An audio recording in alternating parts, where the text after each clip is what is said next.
The spring rain falls cold over the Arizona territory, rare and precious as mercy in a land that knows little of either. Inside the main house of the Garrett Ranch, a different kind of storm rages. Catherine Garrett lies in a bed soaked with sweat and blood, her dark hair plastered against skin that has gone the color of ash. The midwife, a stout woman named Mrs. Henderson from town, works with hands that have delivered 100 children, but shake now with the knowledge that this one will cost a life to enter the world. William Garrett stands pressed against the far wall of the bedroom, his knuckles white where they grip the doorframe. At 34, he has the build of a man who has spent his life working cattle and land. Broad shoulders tapering to a lean waist, hands scarred from rope and iron. His face, normally weathered but handsome in a rough way, now shows every line that worry and sleepless nights can carve into a man. 3 days. 3 days since the labor began. 3 days since he last heard his wife laugh or saw her eyes clear of pain.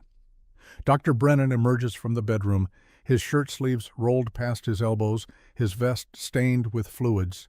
William tries not to think about.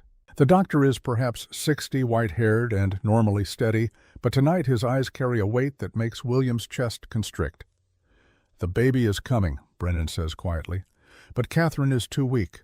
Her heart cannot sustain both processes. You understand what I am telling you, son." William understands. He has understood since yesterday morning when Catherine stopped crying out and began that terrible, quiet panting that sounds like someone drowning in shallow water. He nods once, sharp military, a remnant of another life he does not speak of. "Can I see her?" Brennan steps aside. The bedroom smells of blood and lavender water, of desperate hope and imminent grief. Catherine's eyes find William's face as he crosses to kneel beside the bed. Those eyes, once bright as creek water under sun, now dim but still aware. Still hers. "William," she whispers, and he leans close to hear. Her hand finds his fingers cold despite the fire burning in the hearth. "Promise me something. Anything." His voice cracks on the word. "Raise our daughter away from this cursed land. Sell the ranch. Leave this place." He wants to promise. God knows he wants to give her this peace, but the words stick in his throat like thorns. "I cannot. Your father's debt passed to us when he died. If I sell, the bank takes everything. We would have nothing to give her." Something flickers across Catherine's face. Pain, yes, but something else. Something that looks almost like guilt. "The debt is not money, William. It is blood. This land, your father, my people." Before he can ask what she means, her body arches with a contraction that tears a scream from her throat. Mrs. Henderson rushes to the bedside, barking orders at the doctor. William is pushed back useless as the women's ancient work unfolds. He watches Catherine's face contort, watches her gather strength from some deep well he cannot fathom, watches her push life into the world with the last of her own. The baby's cry splits the air like a thunderclap in clear sky. Sharp, angry, alive. Mrs. Henderson moves with practiced efficiency, cutting the cord, clearing the tiny mouth, wrapping the squalling infant in clean linen. But her face when she turns toward William carries an expression he cannot read. Not quite shock, not quite fear, something between recognition and disbelief. "A girl," she says, and her voice is strange. "A healthy girl." Catherine makes a sound, half laugh, half sob. "Let me see her, please." The midwife hesitates, glancing at Dr. Brennan. Some unspoken communication passes between them. Then she places the bundle in Catherine's arms. William moves closer, needing to see his daughter, needing to witness this miracle, even as he feels his wife slipping away with each shallow breath. The baby has stopped crying. She lies quiet in her mother's arms, eyes squeezed shut, face red and wrinkled. Beautiful, in the way all newborns are beautiful to their parents. Catherine unwraps a corner of the linen, exposing one tiny fist, then more. The baby's arm, her shoulder, her face fully revealed in the lamplight. William's breath catches. The child is dusky-skinned, darker than Catherine, darker than himself. Her hair, what little of it crowns her skull, is black as midnight. Even her tiny eyelashes, when she briefly opens her eyes to the world, are dark. She is unmistakably and irrevocably part Apache. The room falls into a silence so complete that the rain outside sounds like rifle fire. Mrs. Henderson stares at the wall. Dr. Brennan suddenly finds his medical bag fascinating. William looks from his daughter to his wife, understanding dawning like cold sunrise. Catherine's tears stream freely now. "Her name," she whispers, "is Sarah Catherine Garrett. Promise me you will tell her that. Promise me you will say her full name every day so she knows who she is." "Catherine." His voice is barely sound. "What did you do?" "I tried to make peace," she says, and her hand trembles as she touches the baby's cheek. "I tried to heal what your father broke. I thought if I could bring two worlds together, even in secret, even for a moment, that it might matter, that it might balance the scales." Her breathing grows more labored. The baby begins to fuss, sensing the distress in the arms that hold her. Catherine looks at William, and in her eyes he sees every ounce of love she has ever given him, and every ounce of betrayal she has committed against their marriage vows. "I do not ask you to understand," she says. "I ask you to love her anyway. She is innocent. She did not choose this, neither did you." "Who?" The question tears from him. "Who is her father? A good man, a better man than I deserved. He is dead now. The soldiers took him 2 winters past." Her eyes drift closed, then force themselves open again. "William, I am sorry for all of it, for the lies, for bringing you to this land your father cursed, for leaving you to raise a child who will be hated by your people and mine. I am so sorry. Do not." He grips her hand tighter, feeling the bones like bird wings beneath the skin. "Do not leave me alone with this." But Catherine Garrett has already begun the work of dying. Her breathing slows each exhale a little longer than the inhale that follows. The baby cries in earnest now, and Mrs. Henderson gently removes the infant from arms, going limp. Catherine's last words are barely a whisper, and William must press his ear to her lips to hear them.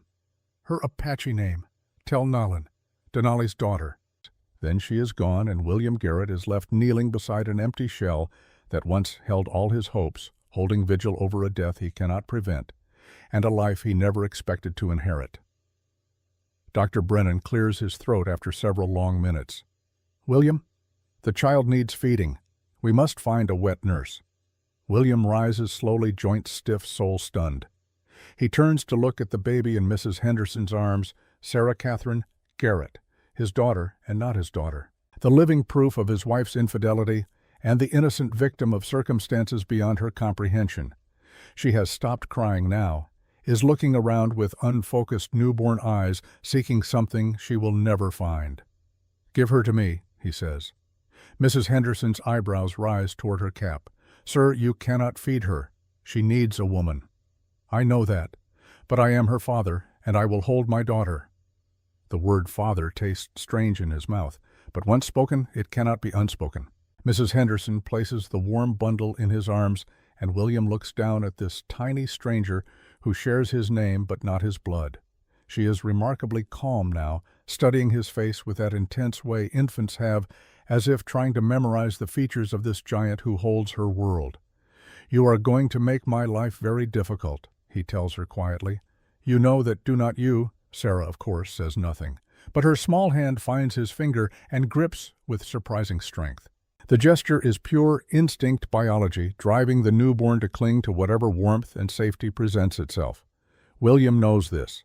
But in that moment, feeling the determined grip of those tiny fingers, he feels something shift in his chest. Not love, not yet. But the beginning of possibility, the first small crack in the wall of shock and betrayal. Tobias Creed appears in the doorway, his dark face creased with concern. William's foreman is perhaps 58, built like a bull, but moving with the careful precision of a man who has learned that survival often depends on not drawing attention. He takes in the scene with eyes that have witnessed too much in his lifetime to be easily surprised, but his gaze lingers on the baby with an expression William cannot read. "Boss," Tobias says quietly, "the hands are asking. They heard the baby cry, then heard it go quiet. They want to know if everything is all right." William looks at his dead wife, at his living daughter, at the mess of blood and water and broken dreams that fills this room. "Tell them," he says, and his voice is stronger than he feels, "that my wife has passed. Tell them that my daughter has survived. Tell them her name is Sarah Catherine Garrett, and tell them that anyone who has a problem with that can collect their pay and ride off my land before sunrise." Tobias holds his gaze for a long moment, then nods once and disappears down the hall. William hears him descend the stairs, hears the murmur of voices below, hears the creak of the front door as Tobias steps onto the porch to address the men waiting in the rain. Mrs. Henderson begins the work of preparing Catherine's body. Dr. Brennan gathers his instruments with the quiet efficiency of a man who has lost this particular battle too many times to let it show. And William stands in the center of the room holding a daughter who will change everything, staring at a future he did not plan and cannot avoid. The rain continues to fall. Somewhere in the darkness beyond the ranch house, the land his father once commanded stretches vast and unforgiving. Somewhere out there, the people his father tried to destroy continue their precarious survival. And somewhere between those two impossibilities, William Garrett must find a way to raise a child who belongs to both worlds and neither.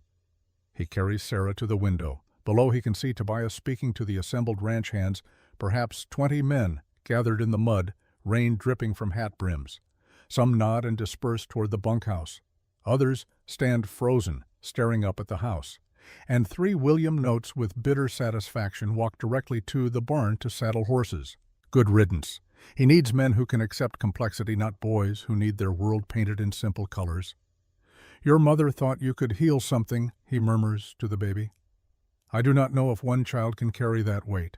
But I promise you this, Sarah Catherine. I will keep you safe. I will give you a home. And I will teach you to be proud of every part of who you are, even the parts that terrify me."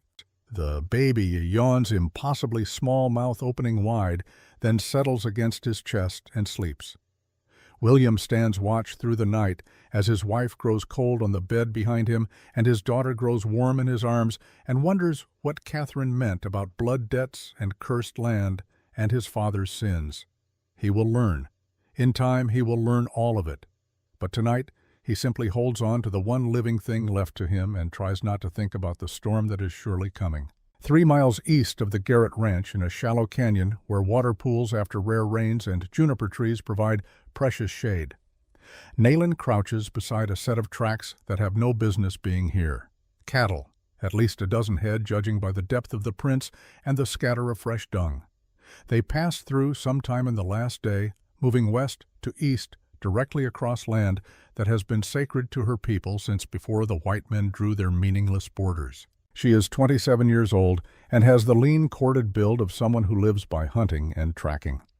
Her hair falls past her shoulders in a thick braid, and her clothes are a mixture of traditional Apache dress and practical stolen items, a cavalry jacket worn over deerskin boots that once belonged to a soldier she does not like to think about. On her back, she carries a rifle, and at her hip, a knife her grandmother made before the massacre, before everything changed. The canyon is quiet except for the rustle of wind through juniper and the distant cry of a hawk. Nayland closes her eyes and listens beneath the surface sounds the way her grandmother taught her, listening for the whisper of ancestors, for the warning signs of danger, for the knowledge that lives in the land itself, if you know how to hear it. What she hears troubles her. The cattle tracks lead directly toward the burial ground, the place where her mother is buried, along with 43 others who died when the soldiers came. No white rancher should know this place exists. The canyon appears on no maps. The approaches are hidden by natural rock formations that look impassable unless you know the way through. Yet someone has found it, or stumbled upon it, and that someone is grazing cattle where the dead should rest in peace. She follows the tracks with the patience of a hunter who understands that haste leads to mistakes. The sun climbs higher, baking the rocks until they shimmer with heat. Twice she stops to examine broken branches, reading the story they tell of a small herd moving without hurry, without fear of pursuit. Whoever owns these cattle believes this land is theirs to use as they please. The belief, Nayland knows, is worth more to the white men than any legal document. They believe, therefore, it is true. They believe, therefore, they take. Her jaw tightens with familiar anger as she moves through the canyon following the path of trespassers. It takes most of the morning to reach the burial ground. The place sits in a wide hollow where a spring once ran strong enough to support a small village. Now the spring is reduced to a seep, but cottonwood trees still grow here, and in the spring wildflowers cover the graves in colors that seem almost obscene in their beauty. Nalan's mother is buried beneath the largest cottonwood, marked only by stones that form no pattern a white man would recognize, but speak clearly to those who know the old ways. The cattle have been here. She can see where they trample the edges of the hollow where their hooves disturb the carefully placed stones. Rage rises hot in her throat, but she forces it down, forces herself to think. Anger without strategy is just noise. Her grandmother taught her that too, in the years after the massacre, when young Nalan wanted nothing more than to take her father's rifle and hunt soldiers until they killed her. She is examining the most recent tracks, trying to determine which ranch these cattle belong to when she hears it. The low of a cow in distress. Then another. She moves toward the sound with her rifle ready, though she knows shooting cattle will only bring more trouble than it solves. Better to drive them off, scare them badly enough that they remember this place as somewhere to avoid. But when she rounds the stand of cottonwoods, she finds something unexpected. A calf, perhaps 3 months old, has somehow gotten its leg wedged between rocks near the old spring. The mother cow stands nearby, lowing anxiously, while the calf struggles and bleats. Both animals bear a brand Nalan recognizes, a simple G inside a circle. The Garrett brand. Garrett. The name tastes like ash in her mouth. Everyone in the territory knows the Garrett Ranch, knows it is built on stolen Apache land, knows that the elder Garrett commanded the soldiers who committed the massacre 20 years ago. That his son now runs the ranch with Apache blood on his inheritance is a cruelty that keeps Nalan awake some nights, staring at darkness and wondering if there will ever be justice. She could leave the calf to die, let the mother watch her baby slowly starve or be taken by coyotes. It would be a small revenge, meaningless in the scope of what has been taken from her people, but still, a gesture. But the calf is an innocent, and Nalan has never been able to punish the innocent for the crimes of the guilty, no matter how much easier that would make survival. She approaches carefully, speaking softly in Apache to calm the animals. The mother cow shies away, but does not charge. The calf watches her with terrified eyes. It takes several minutes of patient work to free the leg. The calf scrambles up limping but whole and rushes to its mother. Both animals move quickly away from Nalan, heading west toward what must be the edge of Garrett's grazing land. She watches them go, then turns her attention back to the burial ground. Someone needs to make William Garrett understand that this place is not available for his cattle, his crops, or his casual trespass. Someone needs to draw a line that even a wealthy white rancher cannot ignore. She considers her options. Violence will bring soldiers. Diplomacy will be ignored. But perhaps there is a middle path.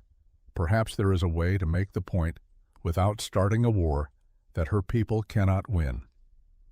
She is still thinking when she hears the horse, a single rider moving through the canyon with the confidence of someone who believes they have every right to be here. Nalan fades into the shadows beneath the cottonwoods, becoming part of the landscape, a skill honed over years of avoiding patrols and pauses. The rider is a large man, dark-skinned astride a sturdy roan gelding. He wears the clothes of a working ranch hand, but sits his horse like someone accustomed to authority. When he speaks, his voice carries the rich tones of someone from the South, educated despite circumstances. "I know you are there," he calls out, not looking directly at her hiding place, but close enough to make her tense. "Saw you from the ridge. I am not here to fight, just looking for strays." Nalan considers her options. She could remain hidden, let him search, and leave. But something in his voice, some quality of weariness rather than threat, makes her step into view with her rifle held low, but ready. "You are on sacred ground," she says in English, her accent slight but present. "Your cattle have no right here." The man, Tobias Creed, though she does not know his name yet, studies her with eyes that have seen too much to be shocked by an armed Apache woman appearing from nowhere. He removes his hat in a gesture of respect that surprises her. "Did not know it was sacred," he says simply. "Boss bought this land legally, or thought he did.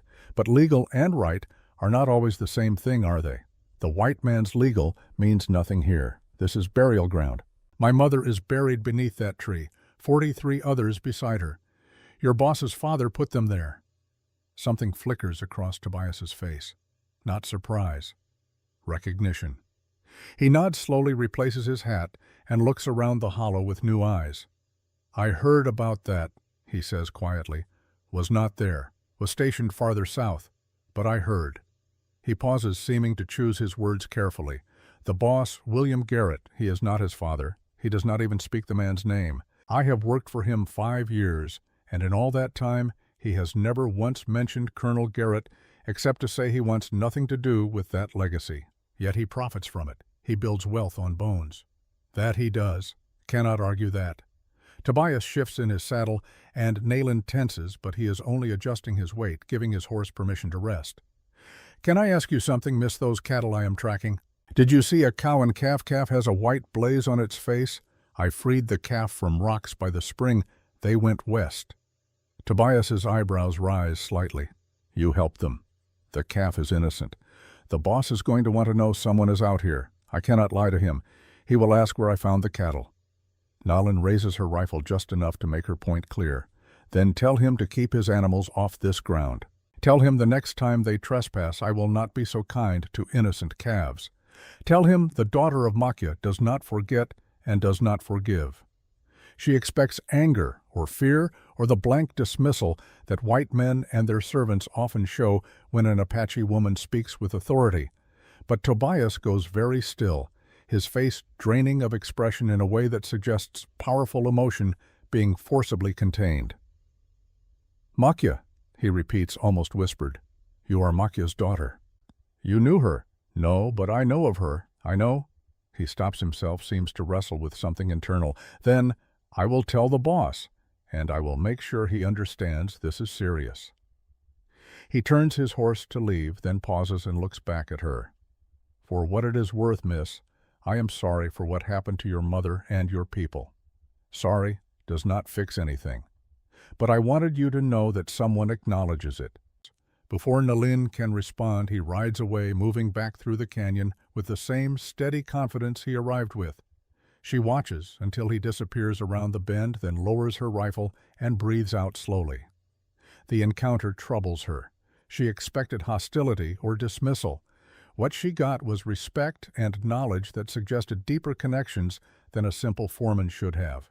The way Tobias reacted to her mother's name, the way he seemed to carry his own weight of history, it speaks to complications Nalin is not sure she wants to understand. She spends the rest of the day at the burial ground, straightening the stones the cattle disturbed, pulling weeds from around her mother's tree, sitting in silence, and trying to feel some connection to the woman she barely remembers. Makya died when Nalin was 7, and the memories are fragmentary at best. A voice singing lullabies. Hands gentle with herbs, the smell of sage smoke and corn cakes, and then fire and screaming, and her grandmother's arms dragging her into the caves while the world burned. "I do not know what to do," Nayland says to the silence. "The Garrett son seems different from the father, but how can I trust that? How can I trust any of them when their very presence here is theft?" The wind moves through the cottonwoods, and somewhere a hawk cries. The dead offer no counsel, but then they never have. Nalin must make her own choices, as she has always done, and live with whatever consequences follow. She returns home as the sun begins its descent toward the western peaks. Home is a camp hidden in the folds of the hills, a place where a dozen Apache families live, beyond the boundaries of the reservation, refusing to be confined, refusing to surrender the old ways entirely. It is not a large group, and it grows smaller each year as hunger and disease and the slow grind of federal policy take their toll. But it persists stubborn as the mesquite that grows in impossible places. Her younger brother Yuma sits outside the brush shelter they share, working on a new bow. At 16, he is caught between boy and man, his face still holding some softness, even as his shoulders broaden with hard work and his hands grow skilled with weapons. He looks up as Nalin approaches, and she sees immediately that something is wrong. His skin has a grayish cast, and when he coughs, she hears the wet rattle that has been growing worse all spring. "You should be resting," she says, dropping her pack and rifle. "Resting does not make the bow," Yuma replies, but his voice lacks the strength to make it sound defiant. He coughs again harder and has to stop working until the fit passes. tuberculosis. The white man's gift that keeps on taking, spreading through reservations and camps wherever Apache people gather in close quarters. Nalin has tried every remedy her grandmother taught her, every herb and steam and prayer. Nothing stops the disease, only slows it, and even that is temporary. Yuma is dying, has been dying for months now, and they both know it, even if neither speaks the truth aloud. "There was a white man at the burial ground today," she says, settling beside him, "a foreman from the Garrett Ranch. He knew Mother's name." Yuma's hand still on the bow. "Knew how? I do not know, but he reacted like someone carrying guilt, or knowledge, or both." "You should have killed him. And brought soldiers down on everyone here? No, we are too few to fight that war. We are already fighting it, just slowly. Dying slowly instead of quick." Yuma's anger is the anger of the young, who see injustice clearly and cannot understand why their elders do not simply rage against it until something breaks. Every year we are fewer. Every year they take more. At what point do we stop negotiating and start making them pay? Nalin has no answer that will satisfy him. She remembers being 16, remembers the burning certainty that violence was the only pure response to violence. Age and her grandmother's counsel have tempered that certainty, but not extinguished it. Some days, watching Yuma cough blood into his hands, she thinks he might be right, that a quick death fighting might be preferable to this slow dissolution. But tonight is not the night for that argument. Tonight she makes him willow bark tea for the fever and sits with him as the light fades, telling him stories their grandmother told her, keeping the thread of memory alive for one more day. She does not mention that she plans to visit the Garrett Ranch tomorrow, does not mention that she intends to speak directly to William Garrett and make him understand that his father's crimes are not forgotten and will not be forgiven simply because a new generation has inherited the spoils. Yuma would insist on coming, and he is too sick for confrontation. Tomorrow, Nalin decides she will make the son of the killer understand exactly who he is and what he owes. Tomorrow she will draw a line in the Arizona dust and see if William Garrett has the courage to respect it or the foolishness to cross it. She does not sleep well that night, and when she does, she dreams of fire and cottonwood trees and a baby crying somewhere in the smoke. William Garrett has not slept at all. He sits in his study, a room lined with ledgers and maps, holding his 3-day-old daughter and trying to make sense of a world that has turned inside out. Sarah sleeps peacefully in his arms, unbothered by her father's crisis of faith and identity. She has eaten well, thanks to the Mexican woman from a neighboring ranch who agreed to serve as wet nurse. She is healthy, Dr. Brennan confirmed. She is, by all measures, except the ones that will define her life in this territory, perfect.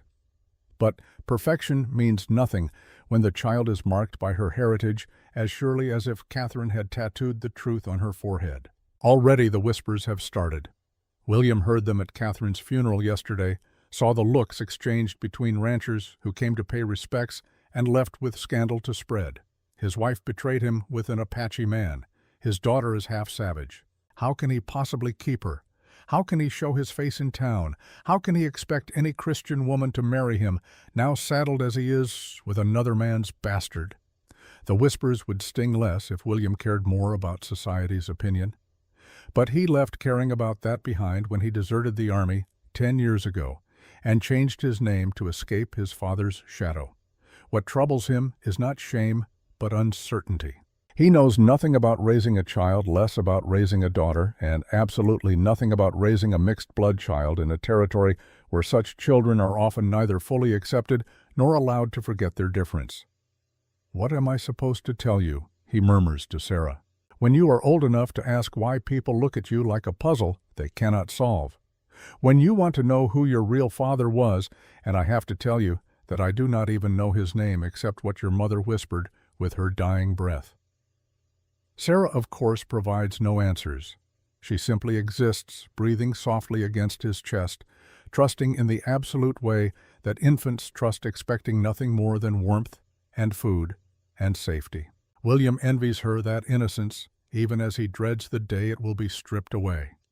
Tobias enters the study without knocking, a liberty only he is allowed. "Boss, we need to talk." William looks up, and something in his foreman's expression makes his gut tighten.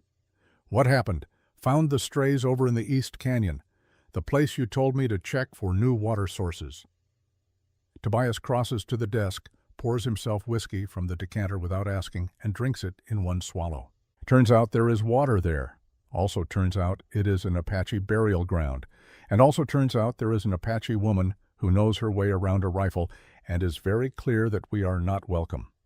The words land like stones. William shifts Sarah to his shoulder, suddenly very aware of her weight, her vulnerability. "She threatened you, warned me. There is a difference. She could have shot me and taken the horse, could have killed the cattle and made it look like coyotes. Instead, she freed a trapped calf and told me to tell you to keep your animals off sacred ground. Said she is the daughter of Makya and that she does not forget or forgive." The name means nothing to William. Should it? He tries to remember if his father's journals mentioned anyone named Makya, but the details of the massacre are scattered across dozens of pages, clinical and cold. Just numbers. 47 hostiles neutralized, 3 structures burned, objective achieved. His father wrote about killing Apache with the same tone he used to describe successful cattle trades. Did she say what happened there, at the burial ground? Tobias looks at William for a long moment, his dark eyes unreadable. Then he reaches into his jacket and pulls out a folded paper yellowed with age, creased from repeated handling. "I was not going to show you this. Figured you had enough to deal with. But if you are going to run cattle on that land, you need to know what it cost." He hands the paper to William. It is an official U.S. Army report dated April 1867, 20 years ago. The header reads, "Operation Desert Cleanse," and beneath it, Commanding Officer Colonel James Garrett. William's hands begin to shake. He wants to look away, wants to crumple the paper and throw it in the fire, wants to deny the words even as his eyes track across them. But he forces himself to read every line. Engaged hostile Apache village at coordinates. Resistance minimal. Casualties enemy 47, confirmed 3 escaped. Structures destroyed 12. Livestock confiscated 38 head. Mission objective secure territory for future settlement. Recommendation area suitable for ranching operations once threat is permanently neutralized. At the bottom, his father's signature. Strong, confident strokes of ink. The signature of a man who slept well after ordering the deaths of 47 human beings so that the land could be made safe for cattle. William reads the report twice, then a third time, looking for some indication that his father hesitated, that he questioned the orders, that he felt any shred of doubt or remorse. But the language is purely tactical, clinical. The Apache are not people in this document. They are hostiles, threats, obstacles to be neutralized. "Where did you get this?" His voice sounds distant to his own ears. "Found it in your father's things when we cleared out the old house. You told me to burn everything. I burned most of it, kept this." Tobias pours another whiskey. "Thought someday you might need to know exactly what you inherited." William looks down at Sarah, still sleeping peacefully against his shoulder. Makya's grandchild, perhaps. Or at least the child of someone who knew Makya, who lived in that village before his father ordered it destroyed. The cosmic irony is so sharp, it draws blood. His father killed her people, and now he is responsible for raising one of them. "The burial ground," he says slowly. "It is on my land, legally." Legally. Tobias makes the word sound like a curse. "Your father killed them, then filed a claim on their graves. Legal and right are not the same thing, boss. You know that." William knows. God help him, he knows. But knowing and acting are different territories entirely. If he acknowledges the burial ground, if he gives up that land, what else must he give up? Where does the debt end? How much of his inheritance is built on blood and theft? How much of his success is actually earned versus simply taken from people too dead or too powerless to object? "I need to think," he says finally. "You need to decide," Tobias counters. "That woman, Makya's daughter, she is not going to wait forever for you to have a crisis of conscience. She is going to do something, and when she does, it will force your hand. Better to act than react." "What would you have me do? Give her the land sign over my ranch to the Apache and hope they let me keep working cattle on sufferance?" "I would have you meet her, talk to her like a human being instead of a threat. Find out what she wants. Maybe it is less than you think. Maybe it is more. But either way, you cannot hide behind these walls and hope the problem goes away. Tobias is right. William hates that he is right, but denying it would be cowardice. He looks again at his daughter, thinking about the woman who saved the trapped calf instead of letting it die, the woman who warned instead of attacking. There is mercy in those actions, or at least restraint. Perhaps there is also room for conversation. "Tell her I want to meet," he says. "Neutral ground, no weapons. Just talk. She is not going to come unarmed. Neither will I, but we can agree not to shoot each other for the length of a conversation." Tobias nods, drains his glass, and heads for the door. He pauses at the threshold and looks back. "Boss, that report. The one your father wrote. He was wrong, you know. The mission objective. He did not secure the territory. He just salted it with ghosts. And ghosts do not stay buried forever." After Tobias leaves, William sits alone with his daughter and his father's sins. The study seems smaller suddenly, the walls pressing in. Outside the ranch continues its daily work. Cattle lowing, men calling to each other, the rhythmic strike of hammer on anvil from the blacksmith's forge. The sounds of productive labor of wealth being built and maintained. All of it, every board and nail and head of cattle, funded by blood money. Sarah wakes and begins to fuss. William stands, walks her around the room, bouncing gently the way Mrs. Henderson showed him. The baby calms her dark eyes, tracking his face with that intense, newborn focus. She has no idea who she is or where she comes from, no concept of the complexity she represents. To her, William is simply the warm body that holds her, the voice that murmurs comfort, the heartbeat that reminds her she is not alone. "I will do better than he did," William whispers to her. "I will not pretend the past did not happen. I will not build my future by forgetting the dead. Somehow, I will make this right. For you, for your mother, for the woman who saved our calf even though she had every reason to let it suffer." He does not know if such promises are possible to keep, but they are all he has. Promises and hope, and the fierce determination not to be his father's son in anything but name. The next morning, Tobias rides out to find Makya's daughter and deliver William's message. And William waits, holding Sarah close, preparing himself for a conversation that will either begin healing or confirm that some wounds are too deep for anything but revenge. The Arizona sun climbs high, baking the earth. The ranch house shimmers in heat waves. And somewhere in the hills, Nellen receives word that the son of the killer wants to talk. She does not trust it, but she agrees to come. Because sometimes mercy requires meeting violence halfway and seeing if it has learned to speak a different language. And because her grandmother once told her that the bravest thing a warrior can do is sit across from an enemy and listen. Tomorrow, two worlds will meet in the desert dust. What grows from that meeting, whether understanding or war, remains to be seen. But the seeds are planted. And in Arizona soil, even the most unlikely things sometimes find a way to grow. The meeting place is a stand of cottonwoods 3 miles from the Garrett Ranch, far enough from both territories to feel neutral, close enough that neither party can claim disadvantage. William arrives first, riding alone as promised, though he knows Tobias is positioned on a ridge half a mile back with a rifle and orders to watch but not interfere. He dismounts and waits in the dappled shade, Sarah strapped against his chest in a sling Mrs. Henderson fashioned from muslin and leather. The baby sleeps oblivious to the tension crackling through the spring air. Nellen appears from the east like a ghost, materializing from heat shimmer. She moves on foot rifle slung across her back, covering ground with the efficient stride of someone who has walked these lands since childhood. She stops 20 paces away, her dark eyes taking in William the horse, and most significantly, the bundled infant against his chest. "You brought the child," she says, not a question. An observation weighted with meanings William cannot fully parse. "She is 3 days old. I have no one to leave her with." The words sound defensive to his own ears, so he tries again. "Her name is Sarah Catherine Garrett. I thought you should know that." Something flickers across Naleen's face. She steps closer, close enough that William can see the fine lines around her eyes, from years of squinting against sun, the small scar along her jaw, the intelligence burning in her gaze. She is younger than he expected, perhaps late 20s, but carries herself with the authority of someone who has survived more than most people twice her age. "Why did you want to meet?" she asks.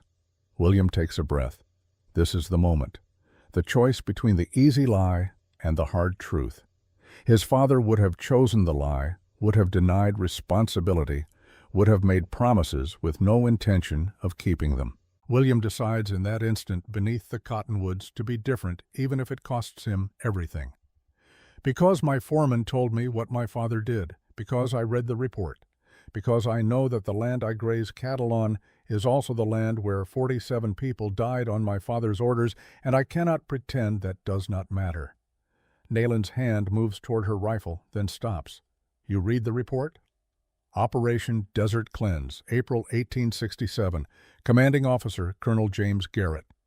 The words taste like ash. 47 casualties, 12 structures destroyed, livestock confiscated, mission objective achieved. He pauses, fighting the nausea that rises whenever he thinks about those clinical phrases describing mass murder. "Your mother, Makya, was she among the 47? No." Nalin's voice is flat, controlled. "She was among the 3 who escaped. She died 5 years later from injuries that never healed, broken ribs that pierced her lung, internal bleeding that the white doctors refused to treat. So, yes, my mother is among your father's victims, just slower." William nods, accepting the weight of that truth. Sarah stirs against his chest, makes a small sound, settles again. Nayland's eyes track to the movement, and something in her expression softens despite obvious effort to maintain distance. "I cannot change what he did," William says quietly. "I cannot bring back the dead or heal wounds that have festered for 20 years. But I can acknowledge the truth. I can say that what my father did was wrong, was evil, and that no amount of legal paperwork makes it right. And I can ask you, what would constitute justice, knowing that whatever answer you give, I probably owe more than I can pay." The silence that follows stretches long enough that William hears individual sounds. A crow calling from the cottonwood branches, the whisper of wind through new leaves, his own heartbeat steady but quick. He has laid himself open, offered vulnerability to someone with every reason to hate him, and now must wait to see if that vulnerability will be met with mercy or the violence it arguably deserves. Nayland circles him slowly, studying him from different angles, like a tracker reading sign. "You are not what I expected," she says finally. "What did you expect? A smaller version of your father, arrogant, dismissive, the kind of man who would meet me with threats instead of a baby strapped to his chest." She completes her circle, stops in front of him again. "But you are something else. Guilty, maybe, or trying to perform guilt because it serves you." "I am guilty," William says. "Not of the massacre. I was 12 when that happened, living with my mother in St. Louis, while my father made his reputation destroying Apache villages, but I am guilty of profiting from it, of building my life on land soaked with blood, of taking what was stolen and pretending the theft did not happen because the papers said it was legal." He shifts Sarah's weight, feeling her warmth through the muslin. "This child, her mother was Apache." Nayland goes very still. "What did you say?" "Her mother was my wife, Catherine. She died 3 days ago, giving birth." He pauses, the next words hard to speak. "Before she died, she told me the truth I had been too blind to see. Sarah is not my daughter by blood. She told me Sarah's Apache name, whispered it like a secret that would change everything. Denali's daughter, your intended, your husband-to-be." Nayland's face goes white. "What did you say?" "Denali. Catherine told me he was Sarah's father, that she and he—" William's voice cracks. "She told me he was a good man, that she loved him, that I should raise his daughter anyway, because the child is innocent." The revelation lands like a physical blow. Nayland staggers back a step, hand going to her mouth. "Catherine! Your wife was Catherine." Understanding dawns terrible and complete. "The teacher, the white woman who came to our camp before the soldiers, the one who learned our language, who Denali taught to ride, who," her voice drops to a whisper, "who disappeared when the raids began. You knew her. I knew Denali loved someone he would not name. Someone he said he could never acknowledge because it would endanger both our peoples. I thought he had abandoned me for a dream, but it was real. It was her." Tears stream down Nayland's face now, grief and anger and loss tangling together. And now his daughter, his child with the woman he chose over me, looks up at me with his eyes from your arms. Catherine told me he was dead. She told me he was a good man, better than she deserved. William carefully unwraps the muslin enough to reveal Sarah's face, her dark hair, her dusky skin. She told me Sarah was his daughter, conceived when I was away on a cattle drive to Santa Fe. She told me to raise her anyway, to love her anyway, because the child is innocent of the circumstances that created her. Nayland stares at the sleeping infant with an expression William cannot read. Grief, certainly, but also wonder and something that might be longing. She reaches out as if to touch Sarah's cheek, then pulls back, awareness of boundaries reasserting itself. "Why are you telling me this?" Her voice is barely above a whisper. "Because if something happens to me, if the other ranchers decide that raising a half-Apache child is too far outside acceptable behavior, if someone decides to settle my father's debts by killing his son, I need to know that Sarah will be safe. And the only person I can think to trust with that is you. You trust me."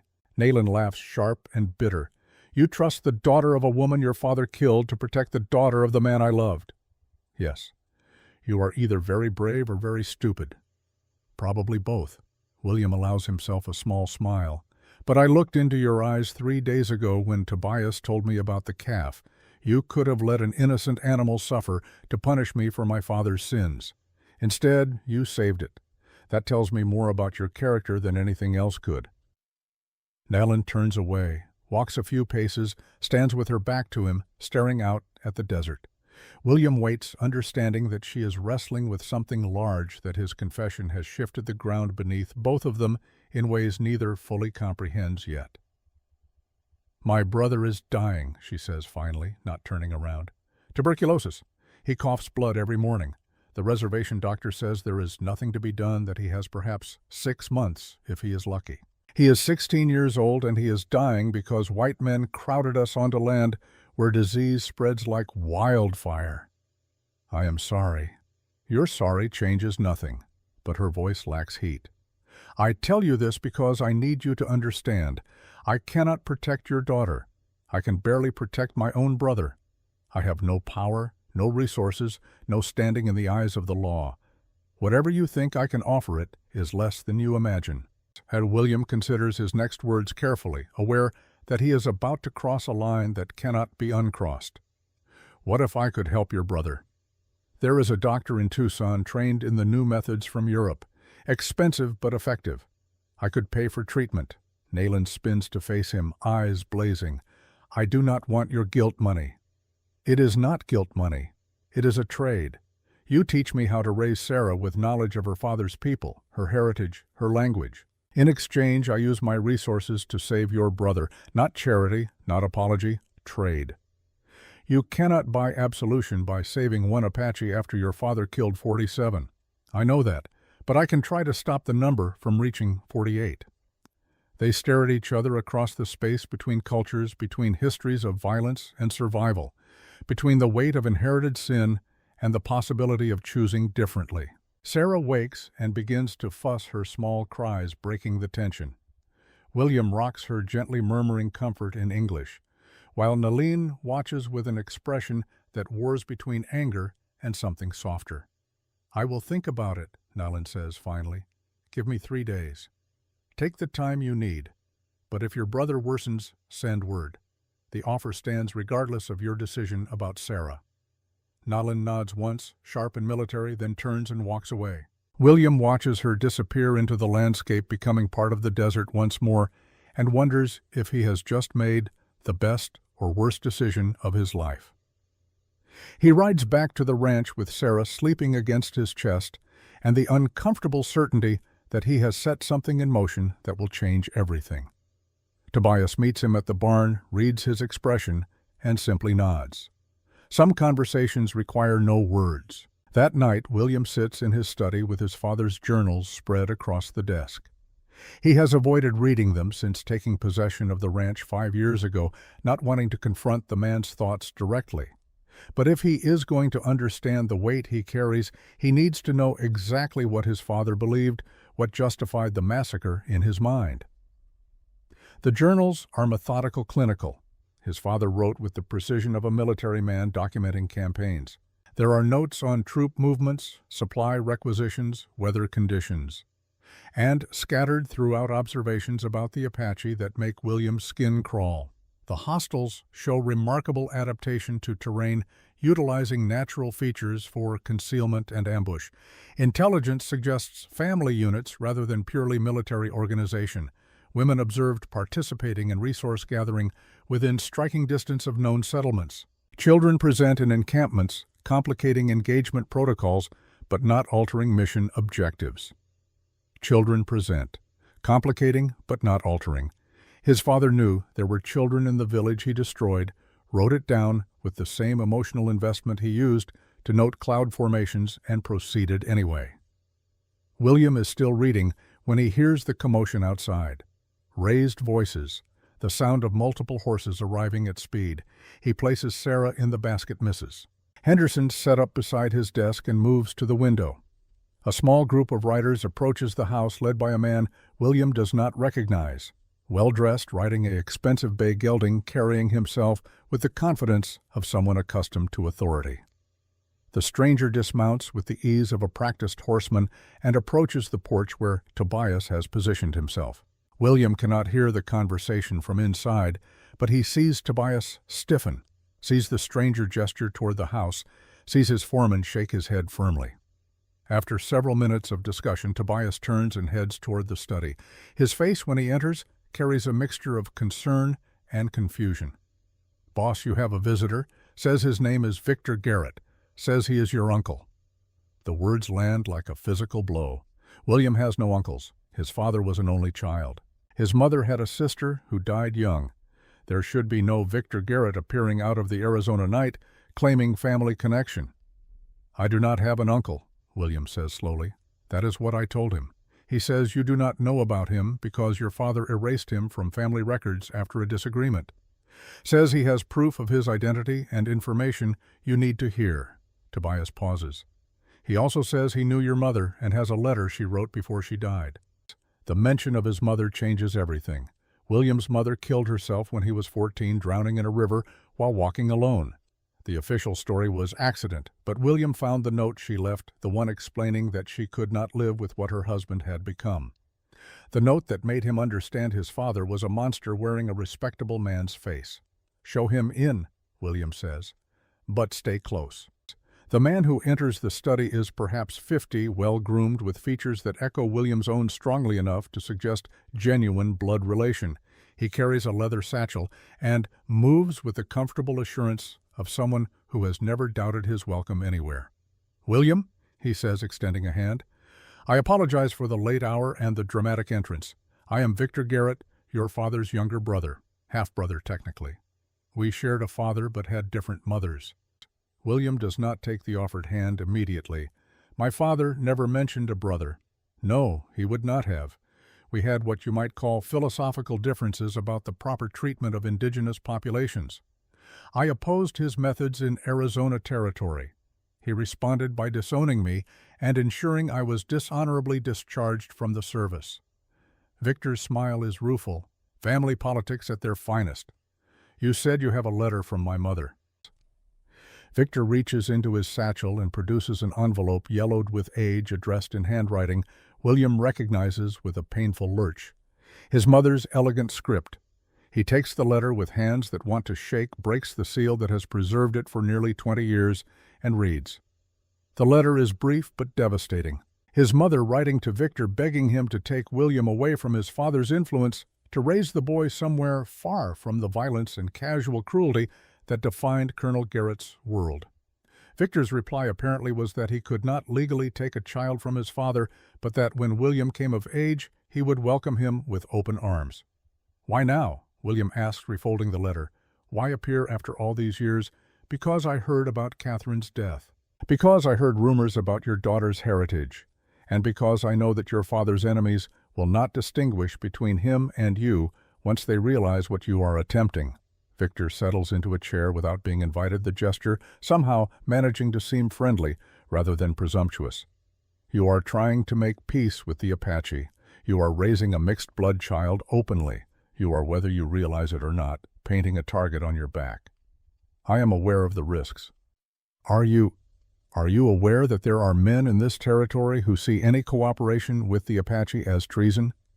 Who would kill you, take your ranch, and place your daughter in an institution where she would be civilized out of existence?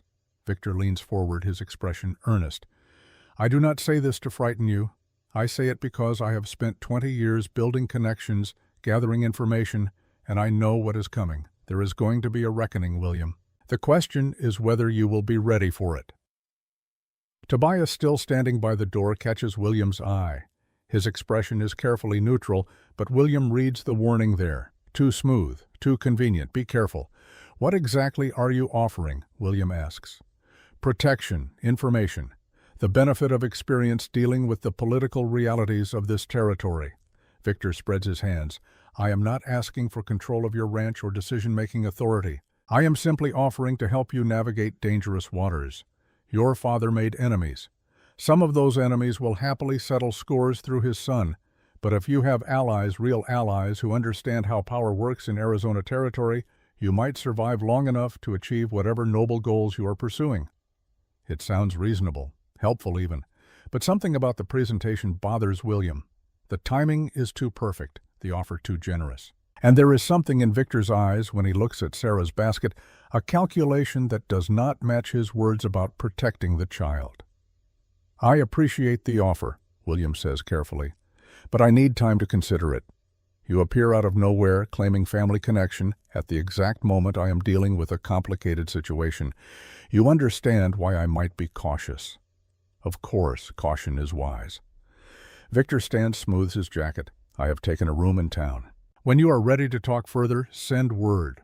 In the meantime, I will make discreet inquiries about the political situation. Ensure no immediate threats are forming. Consider it a demonstration of good faith. After Victor leaves, William and Tobias stand in silence for several minutes. Sarah sleeps peacefully, unaware of the complications multiplying around her like storm clouds. What do you think? William asks finally. I think convenient timing is rarely coincidence, Tobias says. I think a man who claims to have opposed your father's methods, but somehow knows about Catherine and Sarah within days of her death, has better information sources than a simple exile should possess. And I think you should find out exactly what he was doing for the last 20 years before you trust a single word from his mouth. William nods slowly. Send someone to Tucson. Telegraph if possible. I want to know everything about Victor Garrett, military service, property holdings, known associates, everything. Already done. Sent a rider this afternoon. Tobias's expression softens slightly. You're learning, boss. Your father would have trusted family blindly or rejected them completely. You are doing neither. That is growth. The next 2 days pass in tense waiting. William tends to ranch business cares for Sarah with increasing confidence and finds himself watching the eastern horizon for any sign of Nalene. He has not heard from her, does not know if she is considering his offer or if she has dismissed it entirely. The uncertainty gnaws at him. On the third morning, Tobias bursts into the study where William is feeding Sarah her breakfast bottle.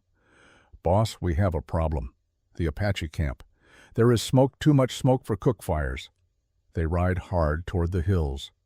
William leaving Sarah with Mrs. Henderson, despite every instinct, screaming to keep his daughter close. What they find when they reach the camp stops William's heart.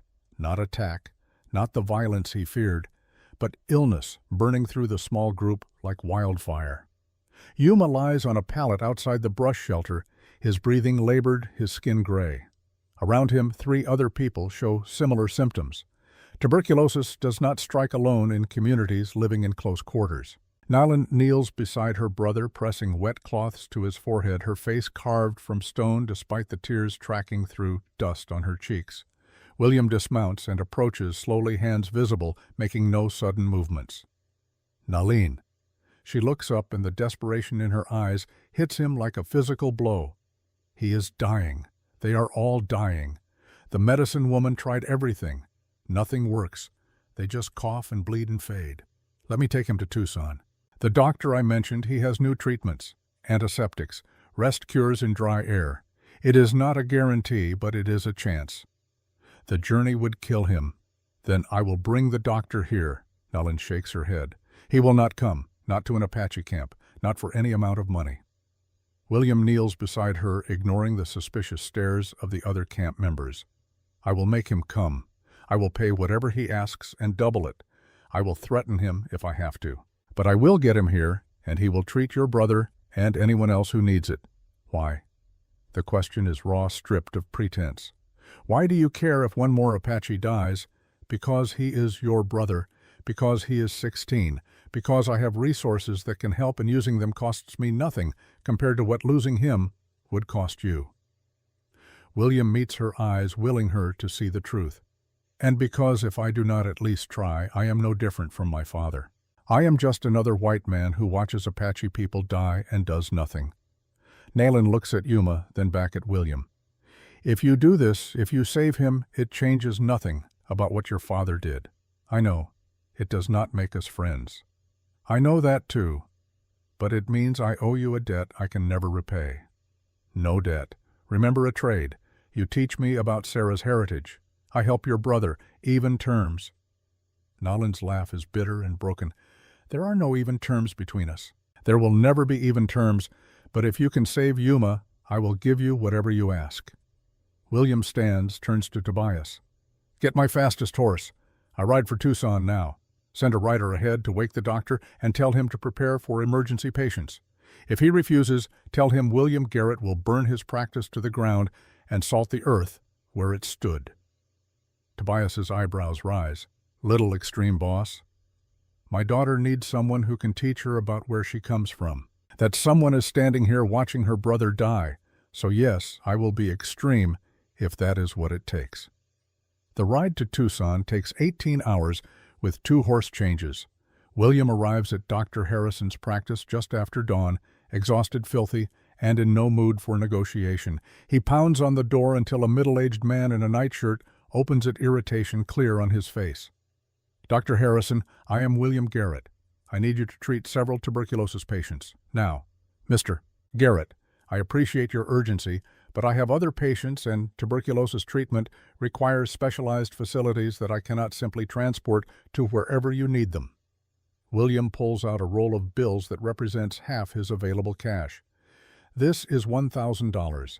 It is yours if you gather your equipment, accompany me to the location I specify, and treat the patients there to the best of your ability. If they survive because of your treatment, I will double it. Harrison's eyes widen at the money. Where are these patients? An Apache camp in the hills east of my ranch.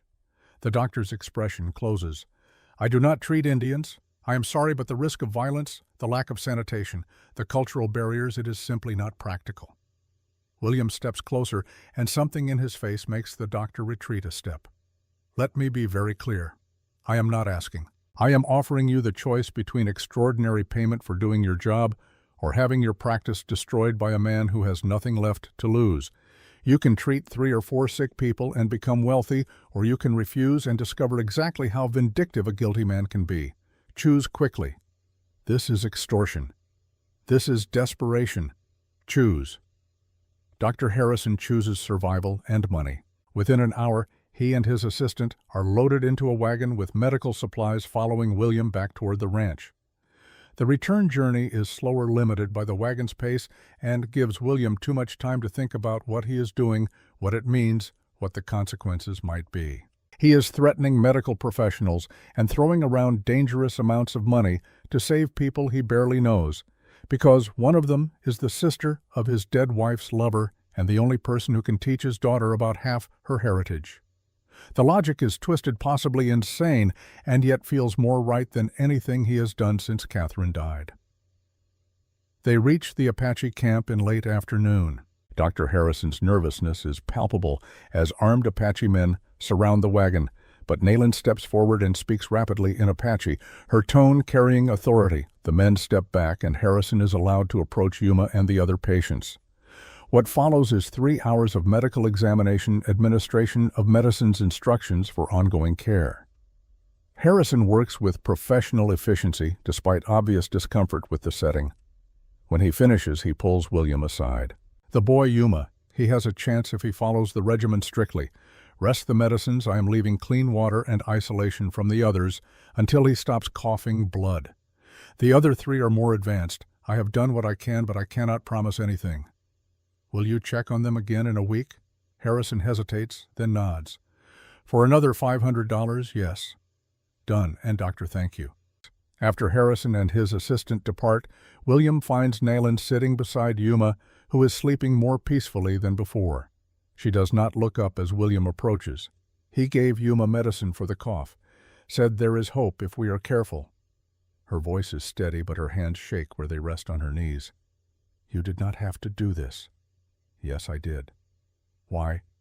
Tell me the real reason, not the noble speech about resources and responsibility. The real reason. William sits across from her with the fire between them, watching sparks rise into the darkening sky. Because I am tired of inheriting death. My father left me a ranch built on massacre. My wife left me a daughter conceived with a man I never met. I am surrounded by the consequences of other people's choices, and for once I wanted to make a choice of my own that creates life instead of profiting from death. That is the real reason. Selfish, maybe, but real. Nayland looks at him for a long moment, and something shifts in her expression. Not trust, not yet, but recognition. The acknowledgement that perhaps he is telling the truth, or at least a truth he believes. I will teach you about Sarah's father, she says quietly, about Denali, about what it means to be Apache. But William, you need to understand something. Teaching her about her heritage means teaching her about what your people did to mine. It means she will grow up knowing that her grandfather killed her grandmother's people. Can you live with that? Can you? I have no choice. But you do. William thinks about Sarah sleeping peacefully back at the ranch, unaware of the impossibly complicated world she has been born into. He thinks about his father's journals, about the clinical way death was described, about the weight of inherited sin. And he thinks about Yuma breathing easier now because someone chose to help instead of looking away. I can live with truth, he says finally. What I cannot live with is pretending none of it happened. Teach her everything, the good and the terrible.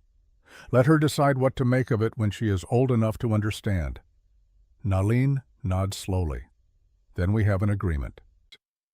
They sit in silence as night falls, fully 2 people from opposite sides of history, finding unexpected common ground in the care of children who did not ask to be born into this particular war. Somewhere in that silence, something fragile begins to grow. Not friendship, not alliance, but possibility. The first thin thread of connection that might, with care and time, become something stronger.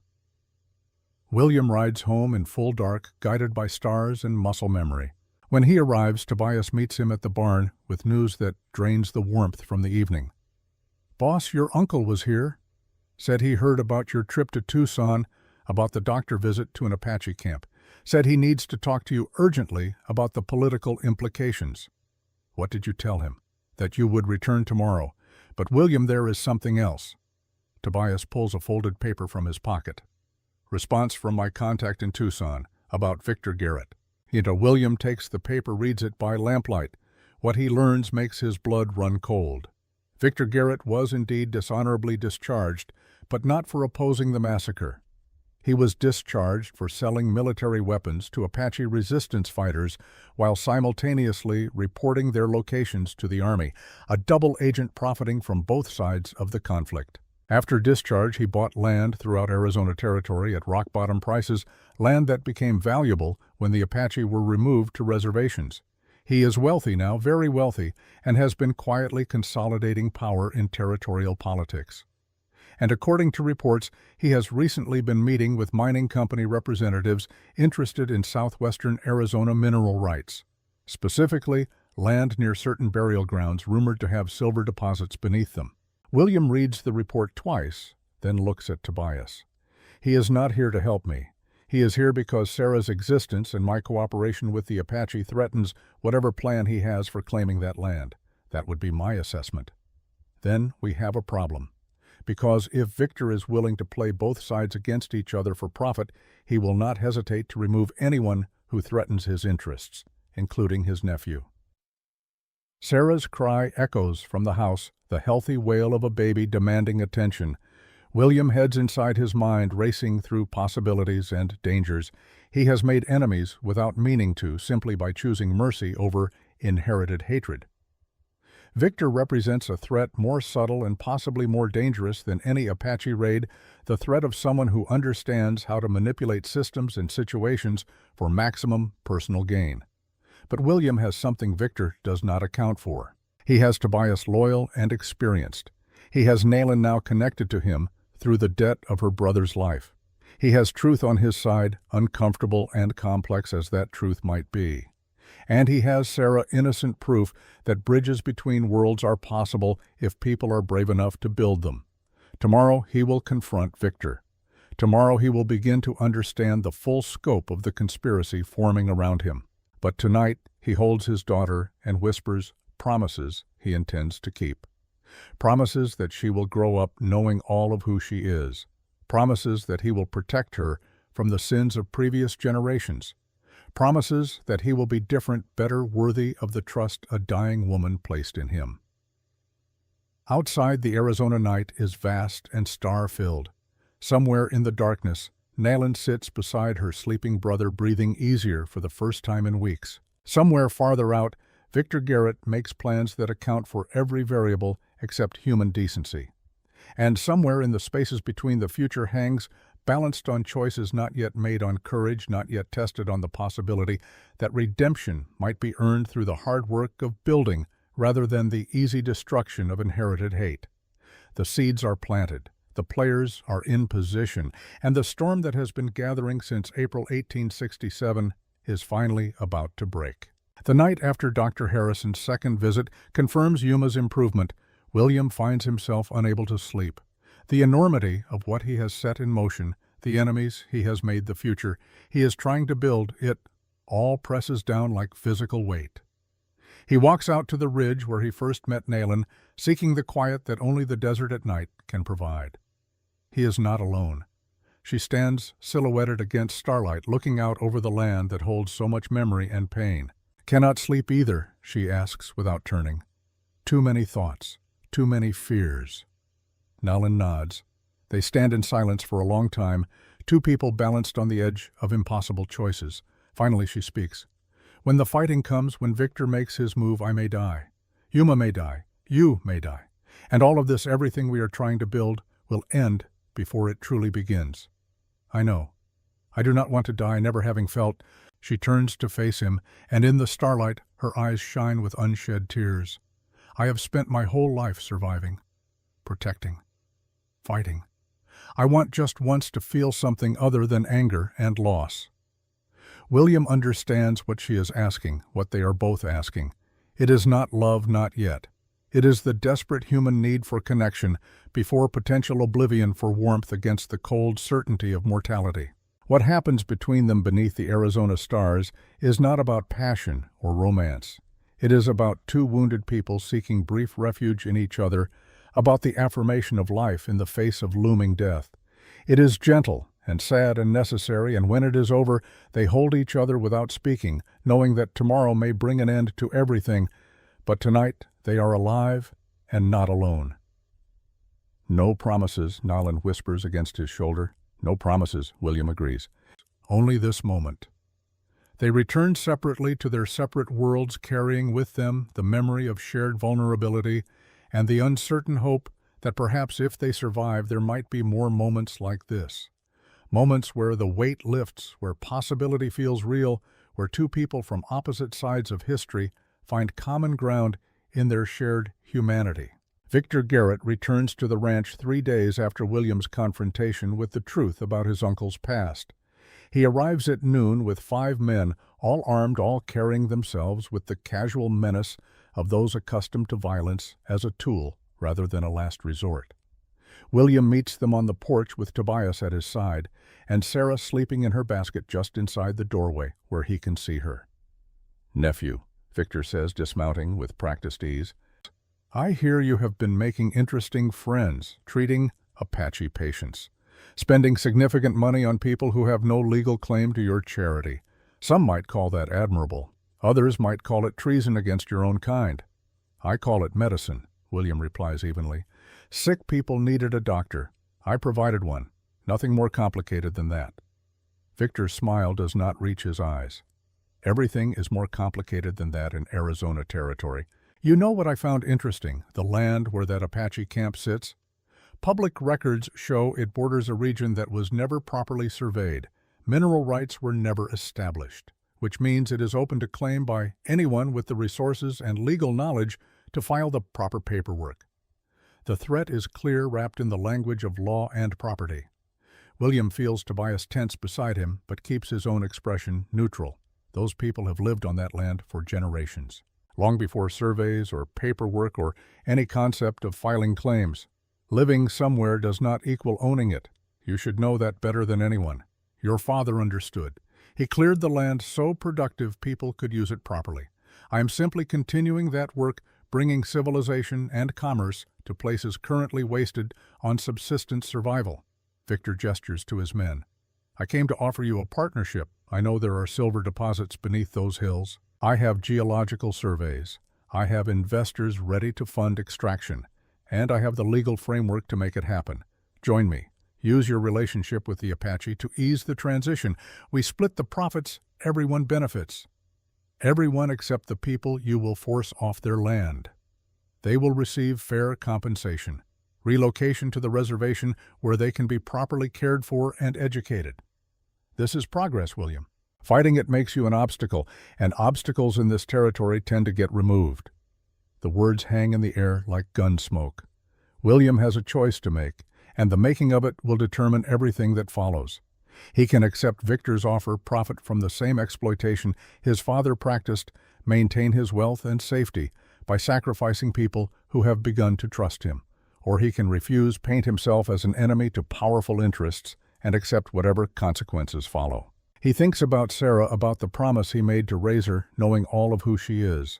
He thinks about Yuma breathing easier because someone chose to help. He thinks about Naline's eyes when she looked at him and asked why he cared, and he thinks about his mother drowning herself rather than continue living with what her husband had become. No, he says simply. Victor's expression hardens.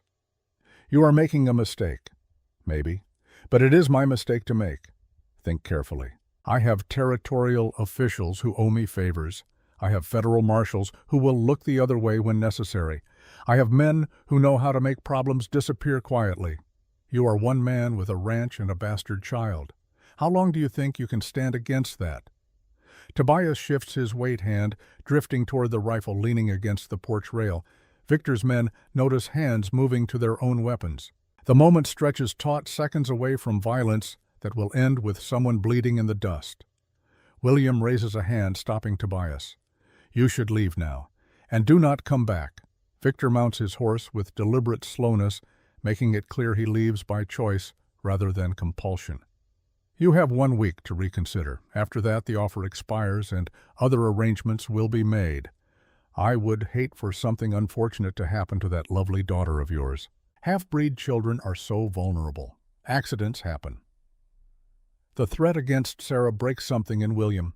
He moves faster than thought, crossing the porch and grabbing Victor's reins before anyone can react. His voice, when he speaks, carries the cold promise of absolute commitment. If you touch my daughter, if you even speak her name again, I will kill you. Not hire someone. Not arrange an accident. I will find you myself and put a bullet through your skull. Do you understand me, Uncle? For the first time, Victor's composure cracks. He sees something in William's eyes that gives him pause, some echo of the violence that ran through his brother. You are more like your father than you want to admit, maybe. But the difference is, I choose who that violence protects. William releases the reins. 7 days. After that, if you are still in this territory, I will assume you have hostile intentions and act accordingly. Victor and his men ride away, leaving a wake of dust and unspoken threats. William stands on the porch until they disappear from view, then sits heavily on the steps.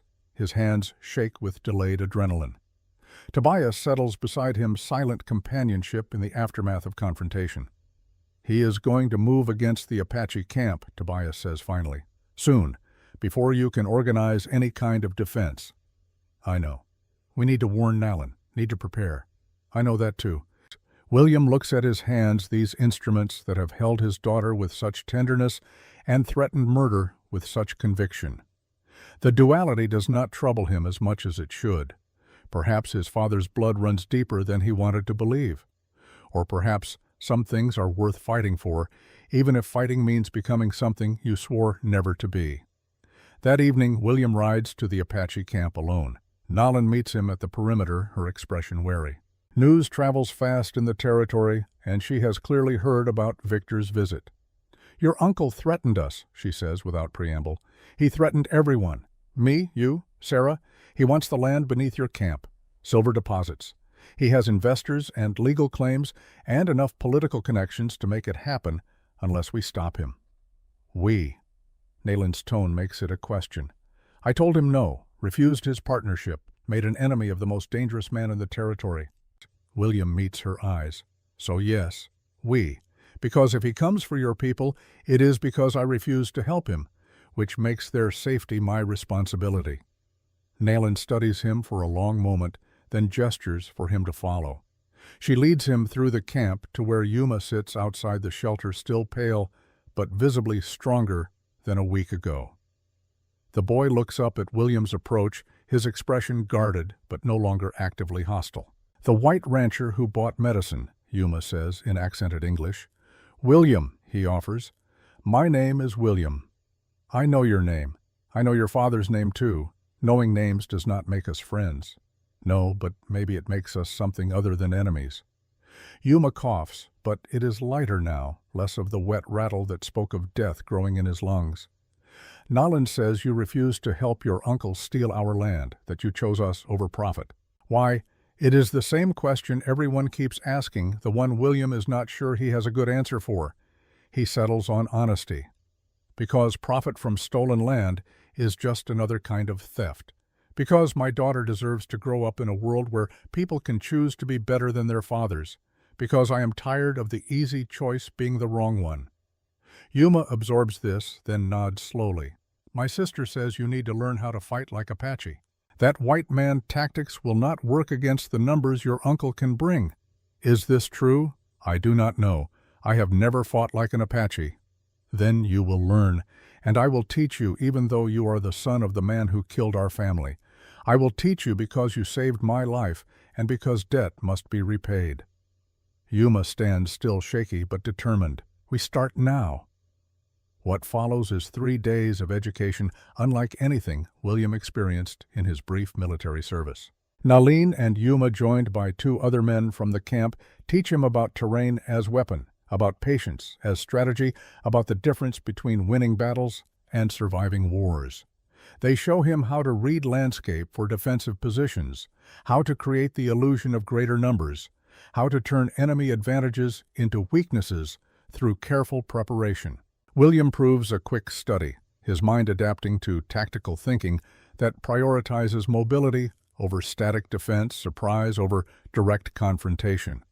But more than tactics, he learns about the people teaching him. He learns that Nalin can track a man through solid rock by reading signs invisible to untrained eyes. That Yuma, despite his youth and illness, has a gift for strategy that would shame officers William served under. That the Apache way of war is not savage or primitive, but sophisticated and deadly, honed over generations of surviving against overwhelming odds. On the 3rd evening, as they sit around a small fire reviewing plans, Tobias appears from the darkness leading 2 horses. His face carries the weight of bad news. "They are coming," he says without preamble. "Victor filed legal papers in Tucson claiming the land under abandoned property statutes. He has a federal marshal, 20 hired guns, and a court order authorizing removal of squatters. They ride at dawn tomorrow." The camp erupts in controlled chaos. Warriors checking weapons, women gathering children, elders arguing about whether to fight or flee. Nalin stands in the center of it, her face carved from stone, and William sees the weight of leadership settling on her shoulders. These people look to her for decisions, for hope, for survival. She pulls William aside away from the firelight. "You should leave. Take your daughter and go. This is not your fight." "It is exactly my fight. Victor would not be coming if I had agreed to help him. Every person here is at risk because I made a choice.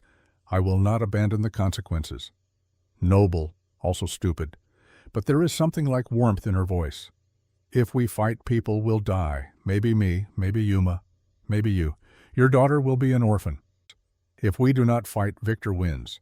He takes this land, moves on to the next and the next until there is nothing left but reservations and surrender. Sarah will grow up in a world where might makes right and mercy is weakness. I would rather die trying to make it different." Nalen's hand finds his in the darkness, a brief pressure and release. "Then we fight, but we fight smart. Apache smart." The plan they devise over the next hours is audacious and desperate in equal measure. They will not meet Victor's force head-on. Instead, they will use the terrain, the enemy's assumptions, and carefully orchestrated chaos to make 20 hired guns feel like they face overwhelming opposition. It is theater as much as warfare, calculated to break morale without requiring the pitched battle that superior numbers would inevitably win. As the camp prepares, Tobias pulls William aside. The older man's face carries an expression William has never seen before, something between grief and determination. "Boss, there is something I need to tell you about the massacre, about Makia." Tobias's voice is rough, each word dragged from some deep well. "I was there that day, part of your father's unit. I was ordered to shoot the woman fleeing toward the caves, carrying a child. I refused. Your father had me arrested, dishonorably discharged. But before the military police took me, I saw where she fell. I went back that night after the soldiers left, found her still breathing, tried to save her, but the wounds were too severe. All I could do was bury her proper and mark the grave." The confession hangs in the air like smoke. William processes the words, their implications. Nalen's mother. "Yes, I have known since the first time I saw Nalen what she was to me, the daughter of the woman I could not save. I have been trying to make amends ever since, in the only way I knew how. Staying loyal to you, trying to guide you toward being better than your father, protecting what I could protect." Tobias meets William's eyes. "I understand if you want me gone. I lied by omission. I served the man who ordered the massacre, even if I did not pull the trigger myself." William thinks about all the times Tobias steered him right, all the wisdom offered, all the loyalty demonstrated. He thinks about the weight of inherited sin and the possibility of redemption through action. You refused the order. You tried to save her. You buried her with respect. And you have spent years trying to make it right. What more could anyone ask? Forgiveness. But I know that is not mine to receive. Then let us go ask the person whose forgiveness matters." They find Nalen preparing weapons, her movements efficient and controlled. William explains, watching her face as Tobias repeats his confession. She listens without interruption, her expression unreadable. When Tobias finishes, silence stretches long enough to ache. "You buried my mother," Nalen says finally. "You marked her grave so I could find it when I was old enough to search." "Yes. You refused to kill her even when it cost you everything. I could not. Whatever I was, whatever orders I followed, I could not shoot an unarmed woman carrying a child. The line exists somewhere. That was mine." Nalen walks to Tobias, and William tenses, unsure what comes next. But she does not strike him or curse him or demand his blood. Instead, she places her hand on his chest over his heart in a gesture William recognizes from his lessons as one of acknowledgement and acceptance. "You carry my mother's death with you," she says quietly. "I see it in your eyes, in how you move, in why you serve the son of the man who ordered her killed. This weight, it is eating you alive. So I release you from it, not because you deserve forgiveness, but because carrying the dead does not bring them back. You tried to save her. You failed, but you tried. That is more than most soldiers would have done." Tobias's eyes shine with tears he does not let fall. "Thank you. Do not thank me, and honor her. Tomorrow, when the fighting starts, you protect my brother. You keep Yuma alive. That is how you honor the woman you could not save, by saving her grandson." The moment breaks, something open in the air, some weight lifting that none of them fully understood they carried. Whatever happens tomorrow, They face it together now, bound by shared history and the fragile hope that redemption might be possible even for those who carry terrible debts. Dawn arrives cold and clear, the desert sky painted in shades of gold and crimson that seem almost obscene in their beauty.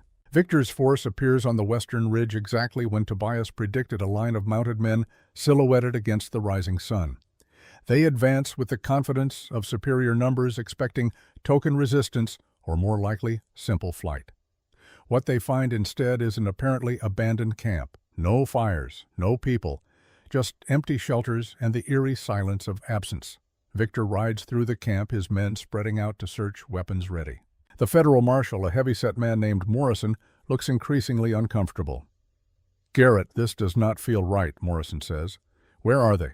"Gone. Fled in the night, like animals, which makes our job easier." Victor dismounts near the central fire pit. "Burn it, all of it. I want nothing left but ash and a clear message that squatting on valuable land has consequences." His men begin setting fires, tossing torches into shelters that catch quickly in the dry air. Black smoke rises, and with it comes the first attack. Not a frontal assault, but a hail of arrows from 3 directions simultaneously fired from concealed positions in the rocks above the camp. 2 of Victor's men go down immediately. One with an arrow through his shoulder, another through his thigh. The hired guns scatter, seeking cover, firing blindly at shadows and movement. More arrows fall precise and deadly, each one finding exposed flesh or forcing men into vulnerable positions. The Apache fighters number perhaps 8, but the orchestrated attack creates the impression of dozens of attacks coming from every angle, retreat impossible to determine. Victor's men begin to panic. These are hired guns, not soldiers. They signed on for intimidation and easy violence against unarmed opponents. Fighting an enemy that strikes from nowhere and vanishes before retaliation is not what they bargained for. 3 more men fall in the first 10 minutes, wounds serious enough to take them out of the fight. Marshal Morrison tries to rally the group, but an arrow catches his hat and sends it spinning. "This is insane. We need to pull back." "We are not retreating from a handful of savages," Victor roars, but his voice carries an edge of desperation. "Stand and fight." But his men are already breaking mounting horses and riding hard for the ridge. Victor watches his carefully planned assault dissolve into chaos, his face purple with rage. He spots movement on the eastern rocks, raises his rifle, and fires. The shot goes wide, but the return fire does not. Nalen's bullet catches Victor in the shoulder, spinning him around and dropping him to his knees. Blood spreads across his expensive shirt. He looks up to see her, standing on the rocks above, rifle aimed at his chest, and something like recognition crosses his face. "Makya's daughter," he whispers. "My mother's name in your mouth is blasphemy." Nalen's voice carries clearly in the sudden quiet. "You sold weapons to my people while reporting our positions to the soldiers. You profited from both sides of the war. And now you come to steal our graves for silver beneath the ground." Victor laughs, the sound wet and pained. "The moral high ground looks different from down here, girl. You think your people are innocent? You think the Apache never raided, never killed, never took what they wanted? This is how the world works. The strong take, the weak lose. Your mother learned that lesson. I am just surprised you have not. My mother learned that some men value nothing but profit, that greed will wear any mask, speak any lie, commit any atrocity." Nalen takes careful aim. "I could kill you now. One shot. Justice for everyone you have betrayed. Then do it, but know that killing me changes nothing. There will be others. Always others. The territory wants this land developed, wants the Apache removed, wants civilization to triumph over savagery. I am just the current face of inevitable progress." Nalen's finger tightens on the trigger. William, watching from his own position, holds his breath. He sees the war in her face, the desire for revenge fighting against something else. The knowledge that killing Victor will bring more violence, more soldiers, more consequences than their small group can survive. She is balanced on the edge of a choice that will define everything that follows. The shot, when it comes, is not from Nalen's rifle. It cracks from the ridge behind Victor, catching one of the hired guns who was raising his weapon toward Yuma's position. The man drops, and pandemonium erupts again. But this time the shooter is not Apache. A figure emerges from the smoke and confusion, moving with the controlled precision of someone accustomed to combat. He is perhaps 30, weathered and hard, with the bearing of a warrior who has seen too much death to fear it anymore. Scars mark his face and arms. His eyes, when they find Nalin, carry recognition and something that might be longing.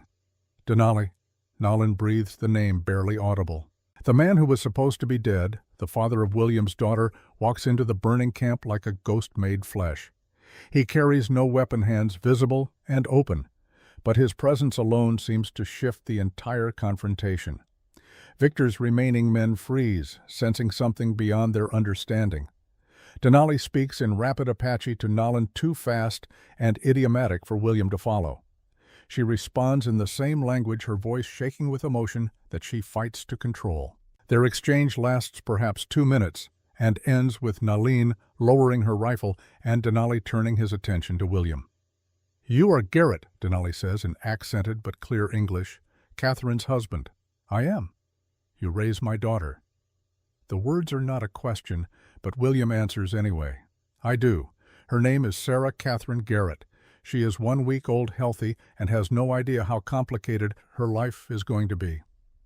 Denali crosses the space between them with measured steps. He stops close enough that William can see the suffering etched into his face, the years of captivity and escape and survival that have aged him beyond his years. "I want to see her." "I understand, but first we need to deal with this." William gestures to the chaos around them, the wounded men, the burning camp, the federal marshal who is currently arguing with Victor about the legality of continuing the assault. "There is nothing to deal with. The fight is over." Denali raises his voice, switching to English that carries across the camp. "Marshal Morrison, I am Denali, son of Cochise's cousin, witness to the massacre of 1867, survivor of military prison. I have documents proving this land was never legally ceded. I have testimony about Colonel Garrett's crimes, and I have witnesses who will swear that Victor Garrett has been selling government supplies to Reservation Apache while filing claims on their land. If you continue this assault, you are not enforcing law. You are participating in fraud and murder." Morrison looks between Denali and Victor, calculation clear on his face. He is a political creature, and politics require backing winners. Victor, bleeding and abandoned by his hired guns, is clearly not winning. "I need to see those documents. They are in Tucson, filed with the territorial court 3 days ago by lawyers I hired with money earned from selling horses to ranchers who do not ask where Apache horses come from." Denali's smile is hard. "The law protects those who know how to use it, Marshal. I learned that in your prisons." The fight drains out of Victor like water from a broken vessel. He slumps in the dirt, hand pressed to his bleeding shoulder, and for the first time looks his age. "You were supposed to be dead." "I was. For 2 years I was dead, but the dead have a way of coming back when there are debts to settle." Denali turns to Nalin. "Sister of my heart, will you trust me to handle this?" Nalin nods slowly. The Apache fighters emerge from their positions, weapons ready but pointed down. The show of force is over, transformed into something else.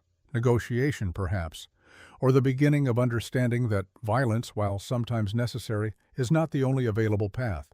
Marshal Morrison calls for a wagon to transport the wounded. Victor is loaded onto it, still muttering about lawyers and appeals and connections, but his voice lacks conviction. He has lost, and he knows it.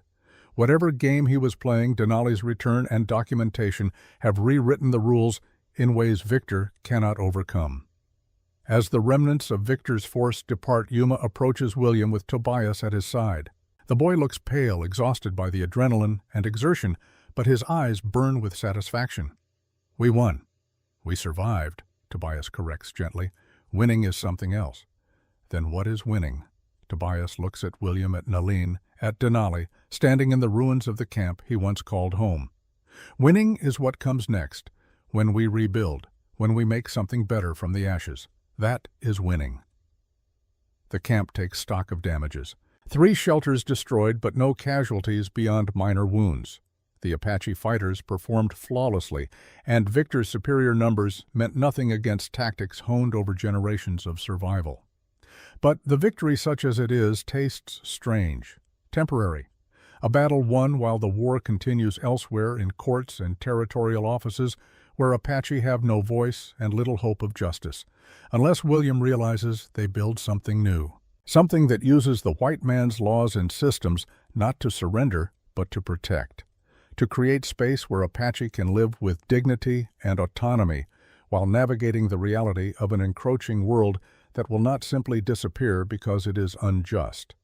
Denali, William says, approaching the man carefully, we need to talk about Sarah, about the future, about what happens next.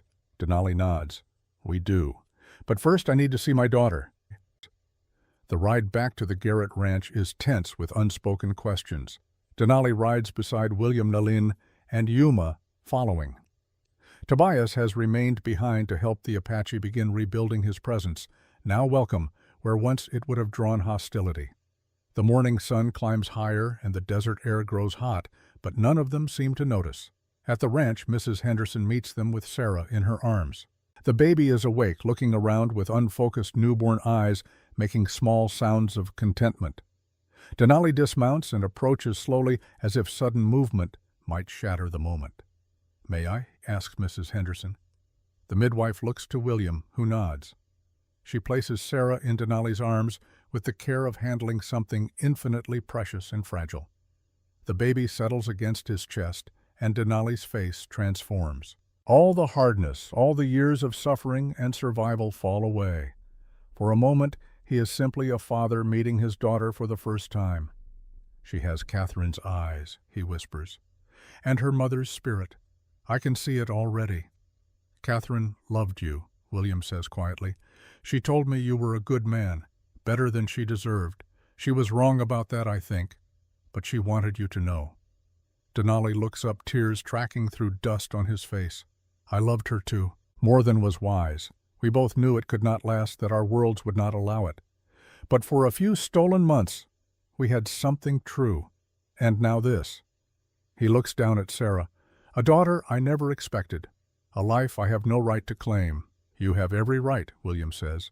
She is yours, by blood, by love, by the fact that Catherine chose you. But you are raising her, giving her your name, protecting her when I could not. This is the moment, the choice that will define everything. William could assert his legal rights, claim Sarah as his daughter, and exclude Denali from her life. Or he could acknowledge the complicated truth and find a way forward that honors all of Sarah's heritage. He thinks about his own father, about the rigid certainty that led to massacre, about the inability to see complexity as anything but weakness, about the damage done by men who refused to acknowledge that maybe, just maybe, there were other ways to live. She is your daughter, William says, and she is also mine, not by blood but by choice. Catherine gave her to me with her dying breath and asked me to love her anyway, so I do, I will. But that does not erase you. It does not mean you have no claim or no place in her life. He pauses, choosing words carefully. What if we raise her together? You teach her about her father's people, her heritage, her language. I provide the protection of my name and resources in a world that will not be kind to a mixed-blood child. Nalin has agreed to teach me about Apache ways. Maybe we build something new, a family that does not look like anything this territory has seen before. Denali stares at him for a long moment. You would do this? Trust me with your daughter, our daughter. And yes, I would. Nalin steps forward, her hand finding Denali's arm. Brother of my heart, this man saved Yuma's life. He refused to help his uncle steal our land. He stood with us when he could have profited from our destruction. If he offers this, he means it. Denali looks between them, this unlikely alliance of Apache survivors and a rancher trying to be better than his father. Slowly, carefully, he nods. Then we try. For Sarah, for the future Catherine hoped for, we try. The moment is interrupted by hoofbeats approaching fast. Tobias rides into the yard, his face urgent. Boss, we have a problem. Victor did not go to Tucson for medical care. He is rallying his men, planning a night attack on the ranch. Says if he cannot have the silver beneath the burial ground, he will make sure no one does. He is going to burn you out and kill everyone here. The fragile peace shatters. William's mind races through options, all of them bad. The ranch is defensible, but not against 20 determined men with fire and guns. The Apache camp is too far to provide quick reinforcement. And Sarah, his innocent daughter, sits at the center of a target painted by his own choices. Then we end this, Denali says, his voice flat and certain. Tonight, we set a trap and we finish what Victor started. We cannot fight them all, Nalin objects. We were lucky this morning. Luck does not repeat. We do not fight them all. We fight him. Cut off the head, the body dies. Denali hands Sarah back to Mrs. Henderson with obvious reluctance. Victor wants William dead and the ranch destroyed. So we give him the opportunity. We make him think he has won. And when he comes to gloat, we take him. The plan that emerges over the next hours is desperate and dangerous. William will appear to flee loading a wagon as if preparing to abandon the ranch. Denali and Nalin will position themselves inside the main house with clear lines of fire. Tobias and Yuma will cover the approaches, and they will wait for Victor to make his move, betting everything that grief and rage have made him reckless enough to take the bait. As night falls, William loads his wagon with obvious haste, making sure to be seen by the scout he knows Victor has positioned on the ridge. He places what appear to be valuables and bundled belongings, creating the image of a man cutting his losses and running. Then he drives the wagon a mile down the road and circles back on foot, moving through darkness toward his own home with the stealth Nalin taught him. Victor's attack comes 2 hours after midnight. Not 20 men, but 8. The rest, it seems, have abandoned him after the morning's disaster. But 8 determined men with fire and guns are still more than enough to destroy a ranch. They approach from multiple angles, torches ready, big weapons drawn. William watches from the shadows as Victor himself, arm in a sling, but eyes burning with purpose, kicks in the front door of the ranch house. Garrett, come out and face justice for betraying your own kind. The house is dark, apparently empty. Victor moves through it with his men searching room by room. He reaches the study where William's father's journals still lie on the desk, where Sarah's basket sits empty, where evidence of the life William has been building surrounds him like accusation. He ran, one of Victor's men says, like a coward. No.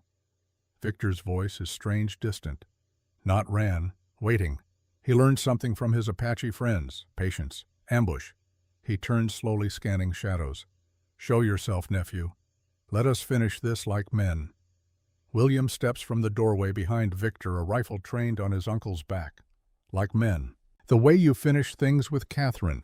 With the Apache you armed and then betrayed, with every person you have used and discarded in your climb to wealth and power. Victor turns slowly, careful not to make sudden moves. His men raise weapons but do not fire, aware they are likely covered by others they cannot see. The moral speech. How tiresome. I did what was necessary to survive and thrive in a brutal territory. You do not build empire with kindness, boy. No, you build it with blood and betrayal, just like my father did, just like you are trying to do now. William's voice is steady, but his hands want to shake. The difference is, I choose to build something else. Something that does not require grinding other people into dust. That something else will fail. It always does. The world does not reward gentleness. Maybe not. But I would rather fail trying to be decent than succeed by being you. Victor's laugh is bitter. You sound like your mother. She made the same choice. Look where it got her. Dead in a river, unable to live with the consequences of marrying into this family. The mention of his mother ignites something in William. Not rage, but clarity. Cold, absolute certainty about what must happen next. You are right. She could not live with it, but I can. I can live with the weight of my father's sins and work to make amends. I can live with raising a daughter who represents everything this territory fears and hates. I can live with choosing right over easy. What I cannot live with is letting you hurt anyone else. He fires, but not to kill. The bullet catches Victor's good shoulder, spinning him around and dropping him to his knees. The hired guns move, but Denali and Nalin emerge from their positions with rifles ready, and Tobias appears in the doorway with a shotgun that brooks no argument. It is over, Victor, William says. Your legal claims are fraudulent. Your hired men are gone, or will be as soon as they realize you cannot pay them, and I have witnesses who will testify to everything you have done. You can surrender now and face trial, or you can force us to kill you. Choose. But Victor, it seems, has one final card to play. His unwounded hand moves with desperate speed, pulling a hidden pistol and aiming not at William, but at Sarah's basket. "If I cannot have this land, if I cannot build my legacy, then I will make sure yours dies with me." Time slows. William sees the pistol rise, sees Victor's finger tightening on the trigger, sees the end of everything he has fought for. He moves without thought, throwing himself forward, knowing he cannot possibly reach Victor before the gun fires, but trying anyway because Sarah is worth dying for. The shot that saves everything comes from an unexpected angle.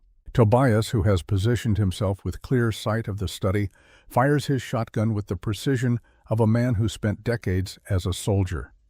The blast catches Victor in the chest, lifting him and slamming him against the wall. He slides down slowly, leaving a red smear, the pistol falling from nerveless fingers. William scrambles to Sarah's basket, finding it empty, remembering with relief that Mrs. Henderson took the baby to her own cabin for safety. He turns back to Victor, who is gasping his final breaths, blood spreading across the floor. But Victor, it seems, has one final card to play. As he slumps against the wall, his unwounded hand finds a hidden derringer, aiming not at William, but toward the doorway where Yuma has just appeared, drawn by the gunfire. "If I cannot have this land," Victor gasps, "I will take one Apache with me."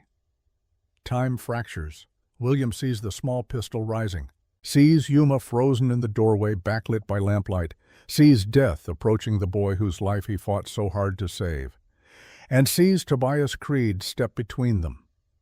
The derringer's crack is small, almost apologetic, but the sound of Tobias hitting the floor is final. He falls heavy, the way big men fall when life leaves them all at once.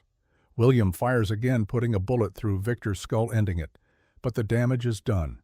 Yuma drops to his knees beside Tobias, hands pressing against the wound in the older man's chest. Blood wells between his fingers, too much blood, the kind that does not stop. "No, no, you cannot. I am not worth this."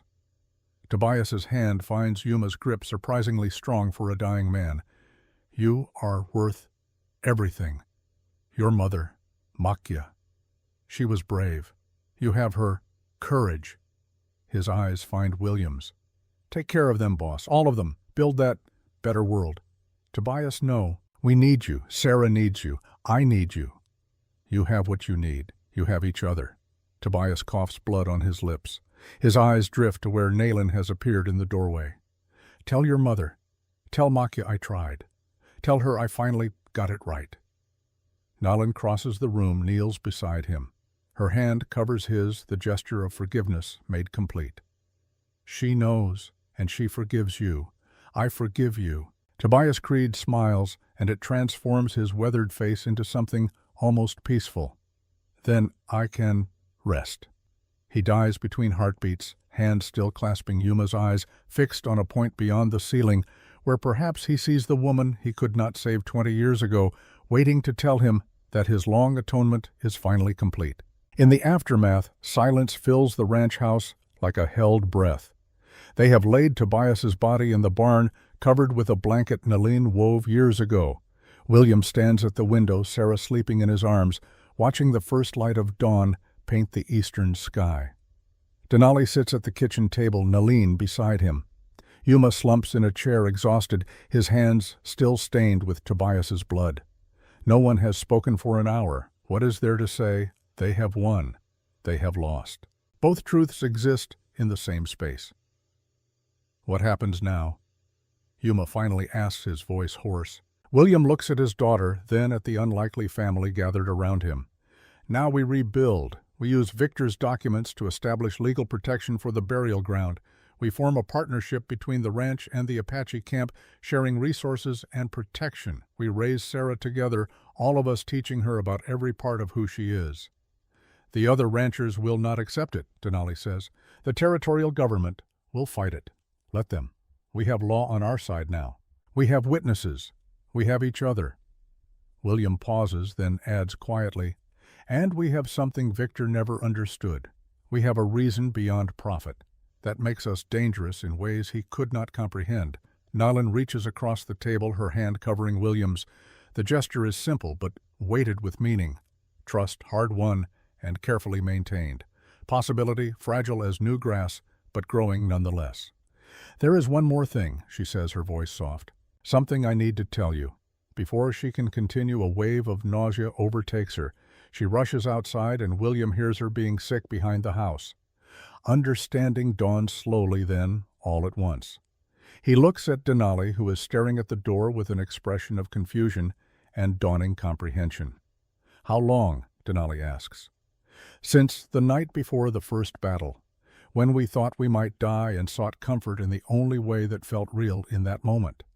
Nayland returns, wiping her mouth, her face pale, but her eyes bright with something between fear and wonder. "I thought I could not have children.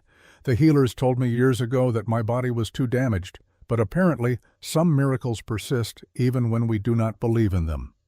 William's mind reels through implications. A child, his child and Nayland's.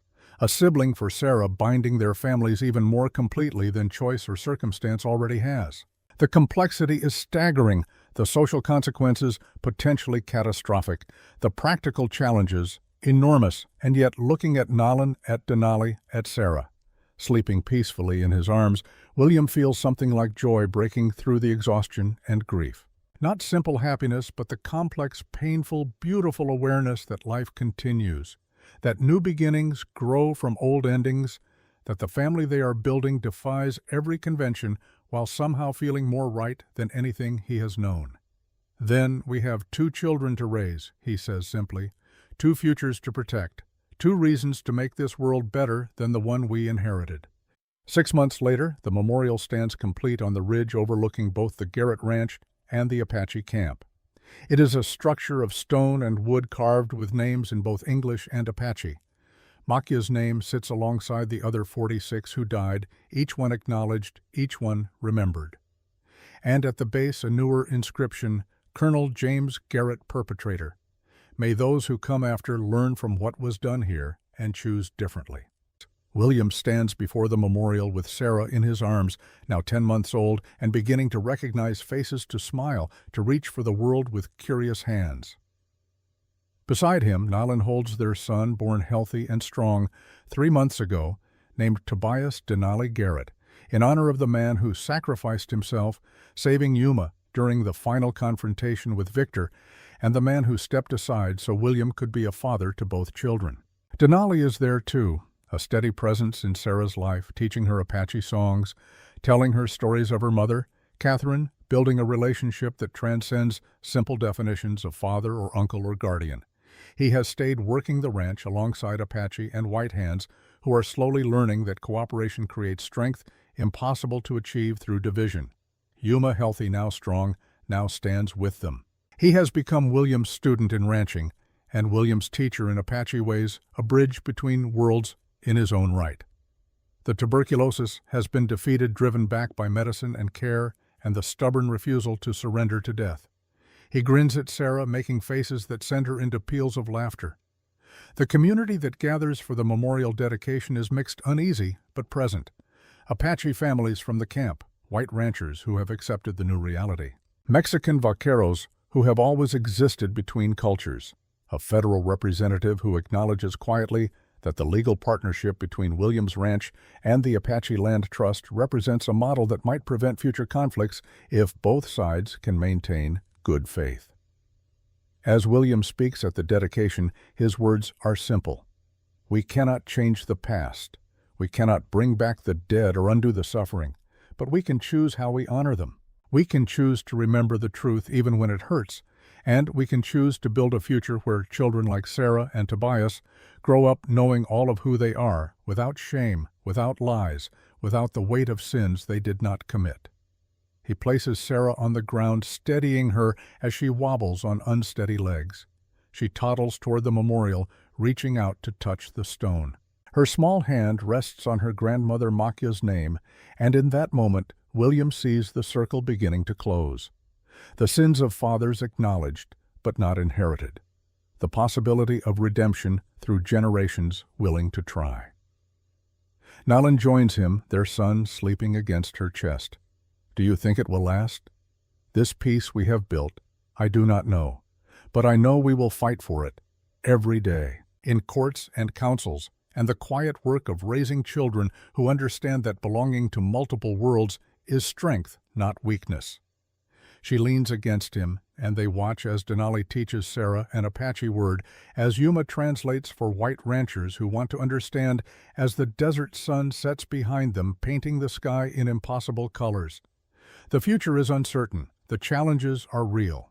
But standing there, surrounded by family built from choice rather than blood, watching children play who represent hope rather than division, William Garrett feels something he has not felt since Catherine died: peace. Not the absence of conflict, but the presence of purpose.